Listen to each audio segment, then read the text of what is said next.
Lamborghini, BMW, Bugatti या फिर Mercedes.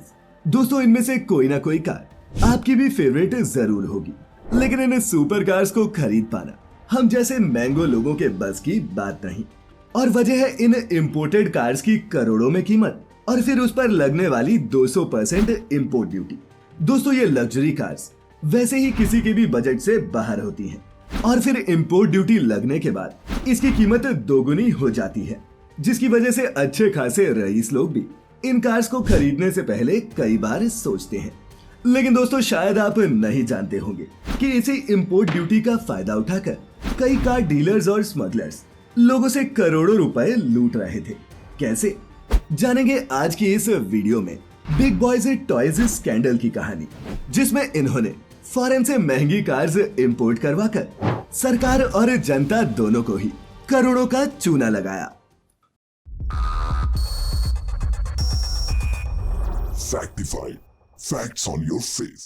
तो दोस्तों, हुआ क्या कि पिछले साल DRI माने कि डायरेक्टोरेट ऑफ रेवेन्यू इंटेलिजेंस को अपने कुछ सोर्सेज से पता चला कि हमारे देश में कुछ ग्रुप्स मिलकर महंगी लग्जरी कार्स की स्मगलिंग कर रहे हैं। जिसके बाद DRI ने इस ग्रुप को पकड़ने के लिए ऑपरेशन मोंटे कार्लो शुरू किया। ये कंपनीज फॉरेन एम्बेसीज में काम करने वाले डिप्लोमेट्स के नाम पर कार्स को इंपोर्ट करती और फिर इंडिया में उसके कागज बनवाकर उन्हें बेच देती। दरअसल दोस्तों, हमारे देश में बाहर से आने वाली हर छोटी बड़ी चीज पर इंपोर्ट ड्यूटी लगती है। माने कि अगर आप दूसरे देश से कोई फोन, कपड़े या फिर कोई ब्यूटी प्रोडक्ट्स भी मंगवाते हैं तो उस पर भी आपको टैक्स पे करना पड़ता है। और दोस्तों, अगर कोई विदेश से महंगी कार या फिर कोई व्हीकल इंपोर्ट करवाता है तो उसे regulation of customs privileges rule 1957 के तहत 204% की कस्टम ड्यूटी भरनी पड़ती है, जिससे इंपोर्ट की गई ये कार की कीमत दोगुना हो जाती है। उदाहरण के लिए, अगर एक BMW कार की कीमत जर्मनी में 70 लाख है तो भारत में इसकी कीमत 1,40,00,000 हो जाएगी।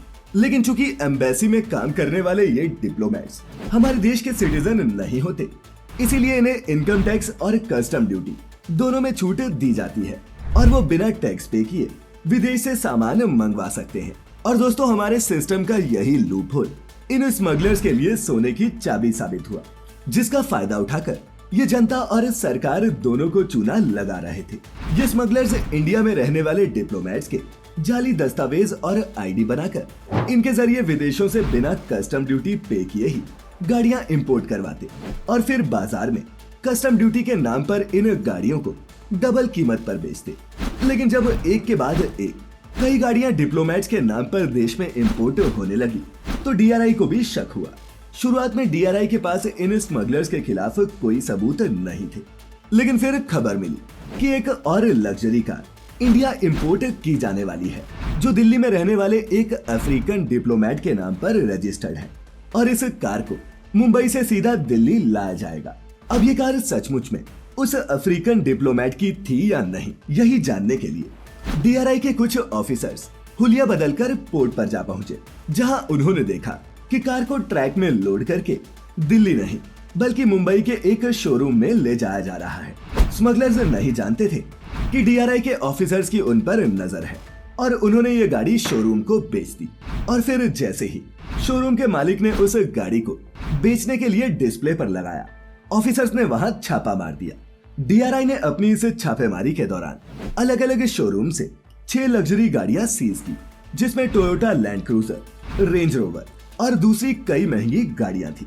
अब दोस्तों, DRI के ऑफिशियल्स के पास इस ग्रुप से जुड़े कई अहम सबूत हाथ लग चुके थे, लेकिन अभी भी इनके मास्टरमाइंड को ढूंढना बाकी था। विदेश से इंपोर्ट हुई इन गाड़ियों के रिकॉर्ड्स को ट्रेस करने पर अधिकारियों को ये पता चला कि गाड़ियों का ये रैकेट देश के 7 बड़े शहरों में धड़ल्ले से चल रहा है और इस पूरे स्कैंडल का मास्टरमाइंड दुबई में बैठा एक आदमी है, जो इस पूरे स्कैम को ऑपरेट कर रहा है।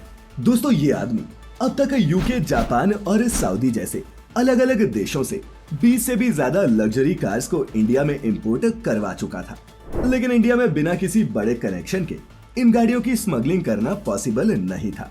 लंबी इन्वेस्टिगेशन के बाद ऑफिशियल्स को पता चला कि इस पूरे स्कैम में कोई और नहीं बल्कि famous car dealer company big boys toys के CEO निपुण मिगलानी शामिल हैं, जो इन स्मगलर्स के साथ मिले हुए थे। निपुण स्मगलर से गाड़ियां खरीदने के बाद इन पर 200% कस्टम ड्यूटी लगाकर कस्टमर्स को बेच देते। और दोस्तों ये वही कस्टम ड्यूटी थी जो उन्होंने पे तक नहीं की थी। इन्वेस्टिगेशन में पता चला कि ये ग्रुप अब तक 20 अलग अलग लग्जरी गाड़ियों को ऐसे ही बेचकर उनसे 25 करोड़ रुपए का प्रॉफिट कमा चुका था। इस स्कैम के मीडिया में सामने आने के बाद बिग बॉय टॉयज कंपनी की काफी फजीहत हुई, जिसके बाद कंपनी ने एक प्रेस रिलीज जारी की जिसमें उन्होंने कहा कि उन्होंने निपुण मिगलानी को अपनी कंपनी से निकाल दिया है और इस पूरे स्कैम में बिग बॉय टॉयज शामिल नहीं है। अब दोस्तों ये कंपनी इस स्कैम में शामिल थी या नहीं, इसके तो कोई सबूत नहीं मिले, लेकिन निपुण मिगलानी को जरूर इस केस में गिरफ्तार कर लिया गया। खैर आज की इस वीडियो में इतना ही। अगर ये वीडियो आपको इंटरेस्टिंग इंफॉर्मेटिव लगी हो तो इसे अपने दोस्तों के साथ शेयर जरूर करें और वीडियो पूरी देखने के लिए आपका बहुत बहुत शुक्रिया।